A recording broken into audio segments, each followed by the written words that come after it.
Il arrive dans le cheminement d'une vie que l'on rencontre quelqu'un dont la présence, dès les premiers instants, sonne fausse. Autrement dit, on le sent pas. À l'époque, j'étais jeune, mon instinct me hurlait que cette personne finirait par me trahir, par me décevoir ou par m'entraîner dans la spirale de la misère et de la galère. Mais je n'avais pas encore les mots pour nommer ce malaise, ce ressenti étrange et bizarre. J'ai donc laissé le temps faire, ou peut-être j'ai laissé sans compter, ne calculais pas ce ressenti, mais le temps avec sa cruelle précision a fini par confirmer ce que mon cœur avait capté dès le premier regard.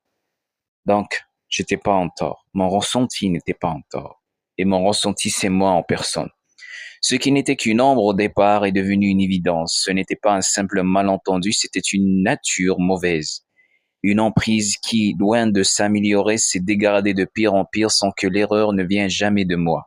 L'erreur n'a jamais été de mon côté, franche vérité.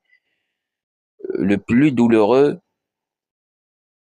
n'est pas seulement la trahison, c'est ce que cette relation a volé à mon visage. J'ai vu au fil des jours la joie et le charme s'effacer en moi, remplacés par les marques visibles de la perturbation et de la souffrance.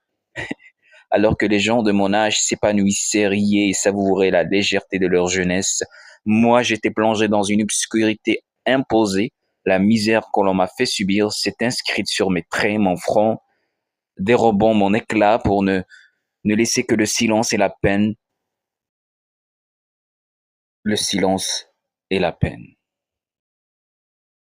Je n'ai pas été une source où l'on devait s'inquiéter de moi. Est-ce que j'étais en échec? Mais non, c'était pas volontaire de vivre ainsi. J'avais pensé à autre chose, à une autre vie, à un autre chemin. C'est pour cela que récemment j'ai dit, j'aurais pu avoir une autre vie.